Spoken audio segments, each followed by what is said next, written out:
శ్రీమాత్రే నమః. ప్రేక్షకులందరికీ కూడా ఆ లలితాంబిక అమ్మవారి యొక్క అనుగ్రహం పరిపూర్ణంగా కలగాలని మనస్ఫూర్తిగా కోరుకుంటూ మనం ఈరోజు చెప్పుకోబోయేటువంటి మాస ఫలితాల్లో ముఖ్యంగా కొత్త సంవత్సరం రాబోతుంది మనకి. కాబట్టి ముందుగా మీ అందరికీ కూడా ఆంగ్ల నూతన సంవత్సర శుభాకాంక్షలు. అలాగే మనకి ఈ యొక్క జనవరి మాసంలో అసలు గ్రహస్థితి ఏ విధంగా ఉంది చూసుకున్నట్లయితే, మేషరాశిలో గురువు, అదేవిధంగా కన్యారాశిలో కేతువు యొక్క సంచారము, వృశ్చికంలో శుక్రుడు బుధుడు సంచరిస్తున్నారు, ధనస్సులో రవి మరియు కుజులు, మకరంలో శని భగవానుడు, అదేవిధంగా మీనంలో రాహువు. అయితే గ్రహాలు ఈ నెల ఏ ఏ సమయాల్లో ఏ ఏ తారీఖుల్లో మారుతున్నాయని చూసుకున్నట్లయితే, 8వ తేదీ బుధుడు ధనస్సులోకి మారుతున్నాడు. అంటే ఆల్రెడీ ధనస్సులోకి వచ్చి వెనక్కి వెళ్ళి మళ్ళీ వస్తున్నాడు అన్నమాట, మారుతున్నాడు. రెండవది ఏమిటి అంటే 15వ తేదీ ఈ యొక్క రవి భగవానుడు మకర సంక్రమణము అంటారు, సంక్రాంతి వచ్చింది కాబట్టి. అయితే నేను మీకు ఆ 15వ తేదీ ఒక రెమెడీ చేసుకోవడం వల్ల ఒక అద్భుతం జరుగుతుంది. అది నేను మీకు ఎండింగ్లో మీకు వివరిస్తాను. అలాగే చూసుకున్నట్లయితే 19వ తేదీ వృశ్చిక రాశి నుంచి శుక్రుడు ధనుసు రాశిలో సంచరిస్తున్నాడు. ఈ యొక్క గ్రహస్థితిని అనుసరించి ద్వాదశ రాశుల వారికి ఏ విధంగా ఉండబోతుంది అనేటువంటి విషయాన్ని చెప్తుంది నేనైనప్పటికీ కూడా చెప్పిస్తుంది సాక్షాత్ లలిత అమ్మవారిగా భావిస్తూ ఒక్కొక్క రాశి గురించి మనం తెలుసుకుందాం. వృశ్చిక లగ్నము, వృశ్చిక రాశి. వృశ్చికం వారి కనుక చూసుకున్నట్లయితే ప్రత్యేకంగా ఇక్కడ గతంలో ఉన్నటువంటి స్థితి నుంచి కొంతవరకు స్ట్రెస్ ఫ్రీ అంటూ ఉంటారు. ఎందుకంటే శుభగ్రహాలు రెండు ఎప్పుడైతే రాశిలో సంచరిస్తున్నాయో ఆ యొక్క రెండు శుభగ్రహాలు ఉండడం వల్ల స్ట్రెస్ అనేటువంటిది చాలా ఫ్రీ అవ్వడం అనేటువంటిది స్పష్టంగా చూపిస్తుంది. అలాగే మరొక విషయం ఏంటంటే, ఇక్కడ శుభగ్రహాలు రెండు ఎప్పుడైతే శుక్రుడు బుధుడు ఉన్నారో ఇవి స్ట్రెస్ ఫ్రీ మాత్రమే కాకుండా మరొక విషయం ఏంటంటే, ఇక్కడ 2వ స్థానం పైన అంటే శుభగ్రహాలు ఇచ్చే రిజల్ట్స్లో ధనయోగాన్ని కూడుస్తాయి ఇక్కడ.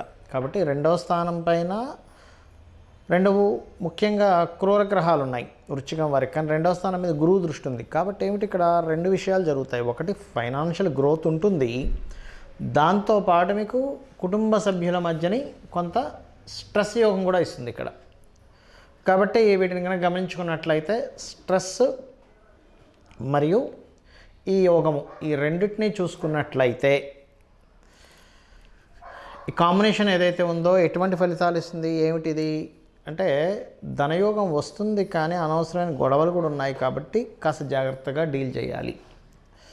దీంతోపాటు గృహయోగము, వాహన యోగము,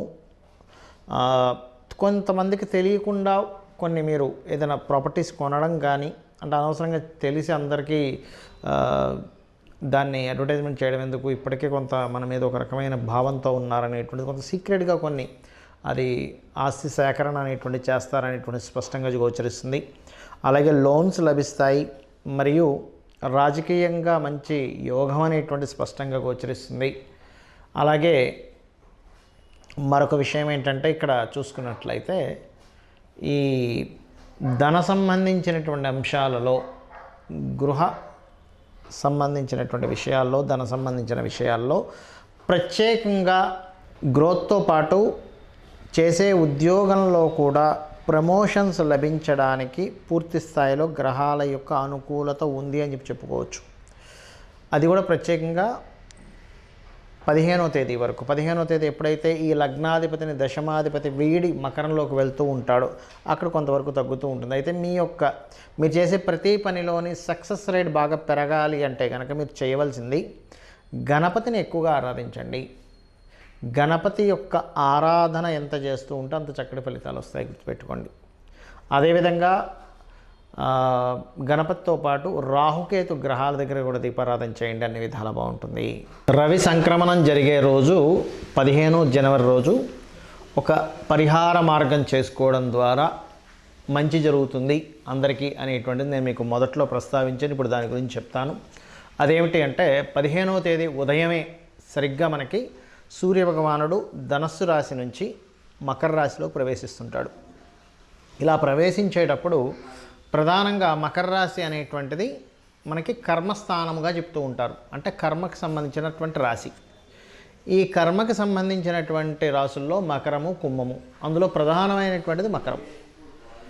ఈ ధనుర్మాసాన్ని కంప్లీట్ చేసుకుని మకరంలో అంటే కర్మరాశిలోకి ఆత్మకారకుడు ప్రవేశిస్తున్నాడు. ఈ సంక్రమణానికి జ్యోతిష్ శాస్త్రంలో, మన శాస్త్రాల్లో, పురాణాల్లో అన్నిట్లో కూడా ఒక విశేషమైనటువంటి చెప్పబడింది. ఏమిటది అంటే, ఎవరైతే ఈ సంక్రమణం రోజు, కామన్గా అందరం ఏంటి సంక్రాంతి రోజు గాలిపటాలు ఎగరేసుకుంటాము, పూజ చేసుకుంటాము, రకరకాలు ఉంటాయి. అయితే ఇక్కడ నేను చెప్పేది ఏమిటంటే, ఎవరైతే ఉదయం నిద్రలేచి చక్కగా కాలకృత్యాలు తీర్చుకొని మీ ఇష్టదైవాన్ని పూజిస్తారో, చాలామంది పూజించడం అంటే ఏముందండి అనుకుంటాం, కానీ శాస్త్రంలో పూజ అనేటువంటి దానికి అర్థం ఏం చెప్పింది, వేదం యొక్క అర్థం ఏమిటి అని చెప్పి చూసుకున్నట్లయితే, పూర్వ వైభవము ఏ కర్మ చేయడం ద్వారా జనిస్తుందో దాని పేరు పూజ అట. పూర్వ వైభవము ఏ కర్మ చేయడం ద్వారా జనిస్తుందో దాని పేరు పూజ. అంటే చూడండి, కొంతమంది అంటుంటారు, ఏమండి మేము పలానా ఒకప్పుడు అలా బ్రతికామండి, ఒకప్పుడు ఇలా బ్రతికామండి, మేము చాలా వైభవంగా ఉండేది, కానీ మరలా మేమన్నీ కోల్పోయామంటే శాస్త్రం చెప్పినటువంటిది, వేదం చెప్పినటువంటి అర్థం పూజ. ఆ పూజని సంక్రమణం రోజు కనుక చేసినట్లయితే, మీ ఇష్టదైవాన్ని పూజ చేసుకుంటారా మీ ఇష్టం, బెస్ట్ సూర్య నమస్కారాలు చేసుకోవడం అన్నిటికంటే ఉత్తమం. పితృదేవతలకు చేసుకోవడం ఇంకా అన్నిటికంటే ఉత్తమం సంక్రమణం రోజు. ఎందుకంటే రాశి సంక్రమించేటప్పుడు అందులో ప్రత్యేకంగా మనకి 12 రాసుల్లోనే సూర్యభగవానుడు సంక్రమిస్తుంటాడు. 12 రాసుల్లో సంక్రమించేటప్పుడు చేయొచ్చు, కానీ మకరంలో సంక్రమించేటప్పుడు మరింత విశేషం. ఎందుకు అంటే కర్మ స్థానాల్లోకి సూర్యభగవానుడు వెళ్తున్నాడు కావున. అదేవిధంగా స్వయం పాకము అంటే బియ్యము, 2 రకాల కూరగాయలు, పప్పు, చింతపండు, అదేవిధంగా మిరపకాయలు, ఇట్లాంటివన్నీ కూడా ఇస్తారు, ఉప్పు, ఇవన్నీ కూడా. ఇక మరొక విషయం ఏంటంటే, సంక్రమణం రోజు ప్రత్యేకంగా ఉపవాసం ఉంటే చాలా మంచిది.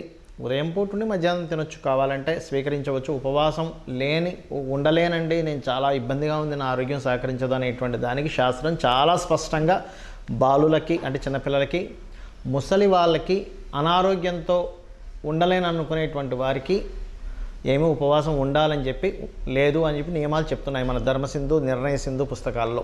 అయితే ప్రత్యేకంగా ఈ యొక్క సంక్రమణం జరుపుకున్నప్పుడు జరిగే ముఖ్యమైన ఫలితం ఏమిటి అంటే, జాబ్ స్టెబిలిటీ లేదు అని బాధపడుతుంటారు చూసారా. ఏమంటే నాకు ఏ ఉద్యోగంలో స్టెబిలిటీ లేదు, నా కర్మేంటి ఇలా ఉంది, నా రోజులు అసలు ఎప్పుడు మారుతాయి, నేను అసలు ఏం చేసినా కలిసి రావట్లేదు అంటూ ఉంటారు. అటువంటి వాళ్ళకి ఈ యొక్క ఆత్మకారకుడు ఎప్పుడైతే కర్మస్థానంలో ప్రవేశిస్తుంటాడో ఖచ్చితంగా వస్తుంది. అందులో ప్రత్యేకంగా జాబ్ రావట్లేదు, జాబ్ సంబంధించిన ఇబ్బంది ఉందనుకునేటువంటి వారు గుర్తుపెట్టుకోండి, ఓం శ్రీమాత శ్రీ మహారాజ్ని శ్రీమత్ సింహాసనేశ్వరి నమః అనే నామాన్ని మినిమం 1 అవర్ చేయండి.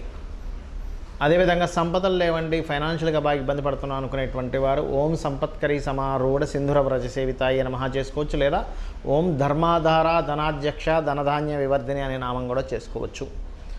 అనారోగ్యంతో బాధపడుతున్నాం అనుకునేటువంటి వారు ప్రత్యేకంగా గుర్తుపెట్టుకోండి, సర్వవ్యాధి ప్రశమని సర్వమృత్యు నివారిణి అగ్రగణ్య చింత్య రూప కలికల్మషనాశిని అయి నమః అనేటువంటిది చేసుకోవచ్చు. ఇలా మనకి లలితా సహస్రనామాల్లో 1 కాదు 1000 నామాలు చెప్పబడింది. నువ్వు దేనికి ఏ నామాన్ని చేసుకుంటావు. ఎలా అయితే మనం ఒక అనారోగ్య సమస్యలో ఉన్నప్పుడు మెడికల్ షాపుకి వెళ్ళి మీకు ఏ యొక్క ఔషధం తీసుకుంటే మీ యొక్క అనారోగ్యం సమస్య పోతుందో, అదేవిధంగా అమ్మవారి యొక్క నామాలన్నీ కూడా మన పాపకర్మలను తొలగించి మనల్ని ఒక గొప్ప మార్గం వైపు నడిపించడానికి, దీనికి మీరు ఏదో పెద్ద పెద్దవి ఏమో చేయాల్సిన అవసరం లేదు. గుర్తుపెట్టుకోండి, కేవలం అమ్మవారి సన్నిధిలో కూర్చొని కుంకుమతోనో అక్షింతలతోనో ఒక్కొక్క నామాన్ని అనుకుంటూ పూజ చేయొచ్చు. అయితే ఇక్కడ ఈ యొక్క నామస్మరణ ద్వారా సంక్రమణం రోజు ఇవి మీరు పొందవచ్చు శాస్త్రం చెబుతున్నటువంటిది. చాలామంది అడుగుతుంటారు, ఏమండి మా పెద్దవాళ్ళ ఇంట్లో చనిపోయి సంవత్సరం అవుతుంది, ఇంకా సంవత్సరం అవ్వలేదు, 1 మంత్ అయింది, 2 మంత్స్ అయిందని చెప్తుంటారు. దీనికి కూడా నేను మీకు చెప్పి ముగిస్తాను. 11 రోజులు మాత్రమే నియమము. 11వ రోజు తర్వాత మీరు జపాలు తపాలు కామన్గా ఇంట్లో చేసుకునే నిత్యదేవత ఆరాధన, ఆలయానికి వెళ్ళవచ్చు కూడా. అందుకే చూడండి, 11వ రోజు మనం ఆలయంలో నిద్రించమని చెప్తారు. ఎందుకు అంటే ఆ రోజు నుంచి నువ్వు ఆలయ దర్శనం చేయవచ్చు, ఇంట్లో దీపం వెలిగించవచ్చు అని చెప్తూ ఉంటారు. ఎందుకు చెప్తున్నానంటే ఈ మాట, చాలామంది పూజలు చేస్తూ మాకు ఫలితం రావట్లేదు అనడానికి కారణం ఒకటే, ఇలా తెలిసి తెలియక ఆ సంవత్సరం పాటు దీపం వెలిగించకపోవడం వల్ల నెగిటివ్ ఎనర్జీ బాగా ఫామ్ అయిపోతుంది ఇంట్లో. అప్పుడు మీరు చేసే పూజలు ఎనర్జీ సరిపోదు ఒకటి. రెండవది, అంటూ ముట్టు శుచి ఇవి ఖచ్చితంగా పాటించాలి. ఇవి పాటించకుండా మీరు ఎన్ని పూజలు చేసినా దాని ఎనర్జీ అక్కడ సరిపోదు, గుర్తుపెట్టుకోండి. ఎందుకంటే 1 అడుగు 2 అడుగులు ముందుకు వేస్తున్నారు, 4 అడుగులు వెనక్కి వేస్తున్నారు. ఎప్పటికి చేరుకుంటారు మీరు మీ యొక్క గమ్యానికి? 4 అడుగులు వెనక్కి వేయడం అంటే మీరు చేసే పూజకి తగ్గట్టుగా మీరు ఇంట్లో పాటించట్లేదు, అంటూ ముట్టు శుచి అనేటువంటివి పాటించట్లేదు. ఇవి పాటించకుండా మీరు ఎన్ని పూజలు చేసినా 2 అడుగులు ముందుకి 2 అడుగులు వెనక్కి లాగే ఉంటుంది పరిస్థితి. కాబట్టి ఇవి పాటించండి. ఈ యొక్క 15వ తేదీ మకర సంక్రాంతి సంక్రమణం రోజు మీ యొక్క శక్తి కొద్దీ మీరు ఎంత దానం చేస్తారో దానం చేస్తూ, ఎంత గోసేవ చేస్తారో చేయగలుగుతూ, ఎంత నామస్మరణ చేస్తారో చేయగలిగి మీ యొక్క జీవితాలను ఉద్ధరించుకోవాలని, ఆ యొక్క అమ్మవారి యొక్క అనుగ్రహం మీకు పరిపూర్ణంగా కలగాలని మనస్ఫూర్తిగా కోరుకుంటూ శ్రీమాత్రే నమః.